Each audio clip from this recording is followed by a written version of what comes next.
Here with the person who is looking to fill an assembly seat that's been open for nearly a year now, and it will be nearly a year by the time that if you are elected it would take office. This is Assembly District 32, and this is the candidate Stan Ellis. Stan, how are you doing today? I'm doing great. Just talking to voters and understanding the issues, and I'm having a lot of fun in my community. Yeah, I know one of the interesting things here is that you are endorsed by the person who last had the seat, Vince Fong, in the Assembly, and of course he had left to go fill Kevin McCarthy's spot in Congress, and it's been a long time since someone's been in this seat. What do you bring to this district? Well, I've been here for almost 50 years. I have 5 kids and 20 grandchildren. I came from a pig farm in South Dakota and broke out in Wyoming in the oil field, and then migrated to California in 1975. And I learned early on that hard work and integrity was just about everything you could do, and the faith in God. So if you work hard, you'll succeed. And so that's my philosophy, and I kind of want to apply the same, well, I do want to apply the same philosophy in Sacramento. I know that's always something that's tough to achieve, given you're running as a Republican. Of course, Sacramento is filled with the other party, so you'd be in the minority there. How does that ethic of hard work pay off? I know when you're up against the wall as far as what you want to maybe do that may be different from the status quo. So I've been in technical sales my whole life, and I've owned quantum physics labs and chemical processes, still do. And so sometimes technical sales are really, really difficult when you get into deep tech. And I've learned that success is about educating and about saying, hey, look, here's how this is done. Here's why we have CO2. Here's why we have emissions. Here why. And I like solving problems. And I want to reach across the aisle and use science and common sense to hopefully do some persuasion. And I know that that's always a tough challenge as well, just going across to try and use as much common sense as you can in California. What do you like the most about this district? I know you said you settled here for 50 years. We were talking before we started filming about our shared backgrounds in the Plains States. What makes this place so much of a place that you want to represent in Sacramento? First of all, again, I've been here a long time, and I see in business, I see overregulation. I see needs for, we have high food prices, we have high gas prices, the cost of living for the average working person. We need to fix that. And we need to fix it now, because if we don't, we're going to have a lot more homeless issues, and we're going to have a lot more people exiting the state. And what were some of the biggest reasons? I mean, you mentioned a couple of them there. What are some of those biggest reasons for you saying, hey, I want to put my foot forward for this seat? Because I see, as a farmer, and a businessman, and with ties in the oil and gas sector, I see that we need water infrastructure. Is tremendously needed. We need consistent, clean, sustainable water for our farmers and our families. We need, and therefore, if we do that, we'll lower food prices. If we have more supply of oil and gas, and we start drilling and we get more production, we'll lower gas prices. If you take, for example, 10 years ago, we were producing 468,000 barrels a day in Kern County, in the state of California, to the local refineries in the Bay Area and LA. Then today we're at 168,000 barrels.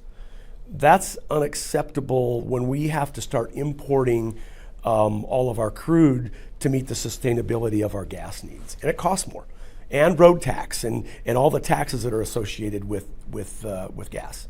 And I know you were touching on your background a little bit. You have quite a varied background as far as what you're involved in. I know farmer, businessman, ties to the oil sector. I've also heard inventor as well. And of course from a close associate too, Chad Hathaway was telling me that you also sing a little bit as well. Can you give us the full background of who you are?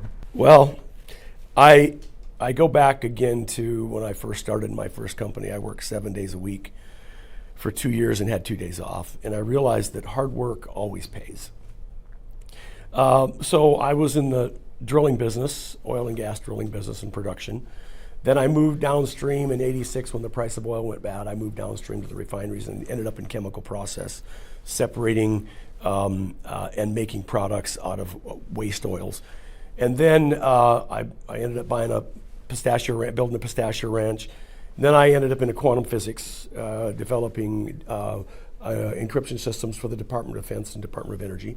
So I have a real broad spectrum of from deep tech to chemical process to farming. And how does that help you understand those issues the most? Because I know that people are looking for, a robust problem solver, especially when it's about going up and fixing things in the state. So I know about chemical water treatment and what it takes to remove metals and salts, and I know about the endangered species and how the interface of the salt water and the water affect what's supposed endangered species that is not indigenous to the area.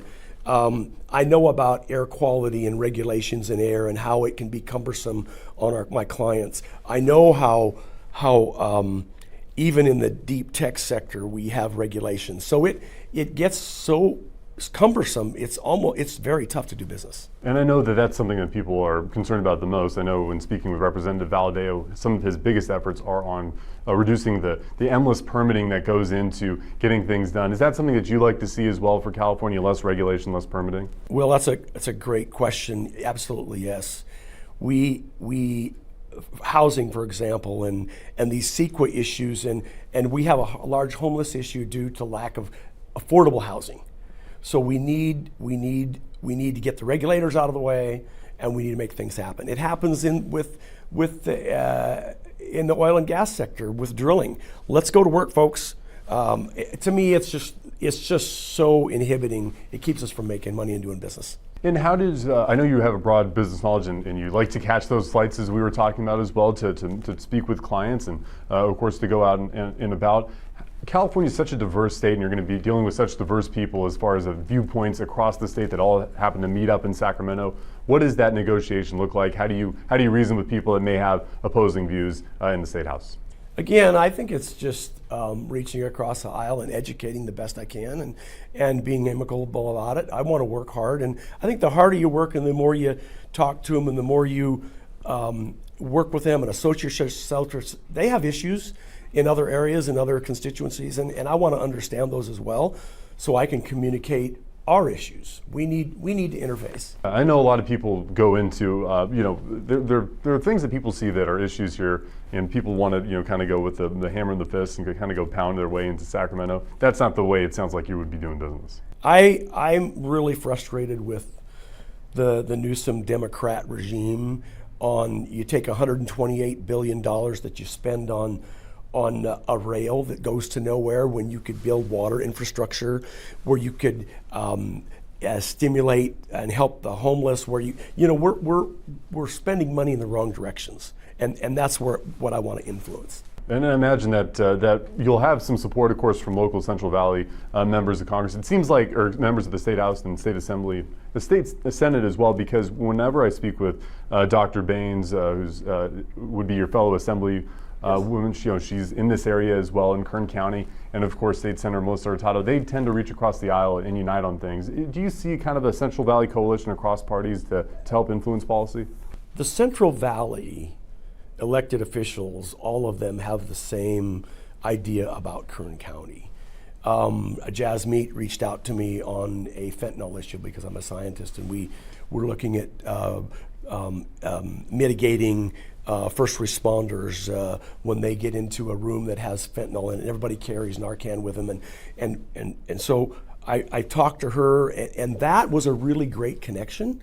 So we had the same idea. Let's get more law enforcement. Let's cut down on crime. We're a lot about the same issues. And then what is your ideal 2025 look like? I imagine it's the voter outreach and getting out there, then of course hoping for some success there at the end of February. It comes back down again to hard work and understanding my voters and trying to deliver the message to Sacramento that they want me to deliver. What does the voter outreach look like so far? I mean, with those conversations, I know it's really early on. I've been making a lot of phone calls. I talk to a lot of my business associates. So I'm working every day to try to make that happen. I know some of the outreach that people like to see as well is that synergy between state and federal officials. Can you talk about the relationship that you have with those people that endorsed you, and Vince Fong and Dave Valadeo? Yes, so I would like to address water issues from a federal level as well, and the EPA federal issues on some of our regulations. And since I'm tied up in this industry and I do have those contacts, I would like to make sure that I'm able to influence some of the federal regulations as they pertain to the state. Yeah, and doing that through Congress, I know is very important. And I imagine the permitting as well is something that you like to see done too. What can you tell us about what your plans look like ahead? Is it going to be like these big events? Are we going to see more of those phone calls? I like these one-on-one and little group meetings like in Ridgecrest. I know the folks out there from my last campaign. I know the folks in Tulare. We're setting up some group meetings. And I want to understand, like if you look at Ridgecrest, we have a hospital issue that needs some help. We need to support our rural health care. There are a lot of issues that are not necessarily the same as Bakersfield. So I want to make sure that Tulare and Ridgecrest and Taft and Tehachapi get the same level of informity to myself so I can help them. Yeah, and last couple of questions for you. I know with one of your other endorsers, I believe is Sheriff Mike Boudreau up in Tulare County. What does it feel like to have that endorsement? I know he was a rival technically in that last campaign that you had run for that seat, but I know that it means a lot. I like Mike a lot. I think he was a good candidate, and it means a lot to have his endorsement and Donnie Youngblood's endorsement and Vince's endorsement, Shannon's, the local supervisors, Cynthia Zimmer. I'm honored and I'm flattered at the same time. We have some great representatives that are phenomenal for our community. Yeah, and as far as 2025 is concerned, I know you'd like to get in and get work done. What can we expect for the rest of this little campaign cycle, of course, between December and February? It's kind of awkward. I know people are over the presidential cycle. How do you get that turnout? Yeah, well, people are a little sick and tired of elections. So for me, it's just do what I've always done, work hard, and deliver the message that to Sacramento that I need them to have me deliver. Well, I know as much as people are tired about the campaign cycle, we want to keep informing them and getting them good interviews. So thank you so much for coming in. We look forward to continuing to talk to you along the campaign trail. We'll see what happens in February. Thanks, Will. Appreciate you having me in.